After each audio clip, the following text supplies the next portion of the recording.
एकत्वाची करणी थोर ब्रह्माधिका गम्य भक्तावी नावड थोर देवा नसे अन्य प्रकार त्रिभुवनी न कर्मे साचार रिगे घर भक्तांचे देवा दवडिल्या दूर तरी न रिगे बाहेर पुत्र कलत्र गरदार नावडे भक्तायसे सर्वश्रेष्ठ वैकुंठ लोक तोही नावडे क्षणेक तृण पोपट भक्तांच्या लौकिक देवा आवडे सर्वदा लक्ष्मी ऐशी सखी अंतोरी तीही देवे सारिली दुरी भक्ता घरी काम करी श्रेष्ठ थोरी भक्तांची सृष्टी थोरी भक्तांची का थोर भक्त असतात तर परमात्म्याला भक्ताशिवाय करमत नाही.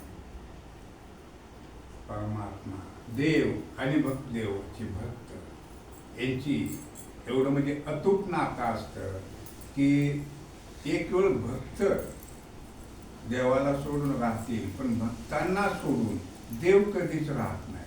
देव आपल्या भक्ताच्या पाठीशी सदैव उभा असतो आणि म्हणून आपल्याला काय संकट आहे, आपल्या संसारात काय अडचण आहे, आपल्या मनाला कशाची चिंता आहे, कशाचा घोर आहे, म्हणजे इतनभूत माहिती परमात्म्याला असते. आणि जो त्याचे भक्त असतात त्यांच्यावर कसलंही संकट आलं तर त्या संकटातून आपल्या परोक्ष परमात्मा आपला मार्ग सुकर करत असतो. आणि म्हणून भक्त कधीही कसल्याही अडचणीची कसल्याचीही चिंता करत नाहीत म्हणजे का की त्यांना ठाम विश्वास असतो की देव याच्यातून मार्ग काढेल, देव याच्यातून आपणाला तारून नेईल.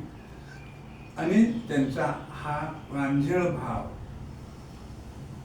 कुठेही तुटता कामा नये, त्यांच्या मनाची म्हणजे निराशा होऊ नये म्हणून परमात्मा प्रत्येक वेळेला आपणाला संकटातून तारून नेण्याचं कार्य करत असतात. साधारणतः 5-5 ओळ्या घ्या.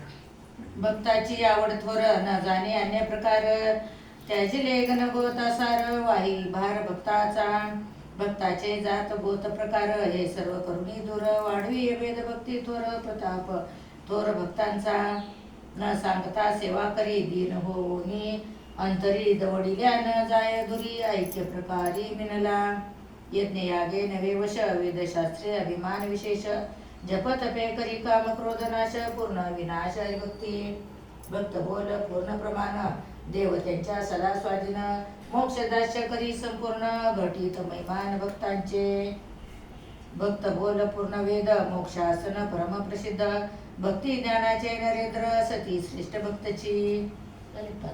तर परमात्मा आणि आत्मा हे एकमेकाला सोडून राहत नसतात.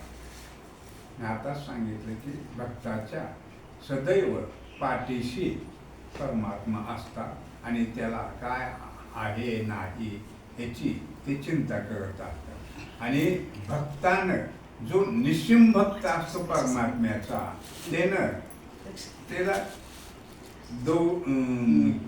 दडून जरी लावायचा प्रयत्न केला तरी देव त्याला सोडून जात नसतो. असं इतकं अतूट आणि इतकं घनिष्ठ नातं सच्च्या भक्ताचं आणि परमात्म्याचं असतं.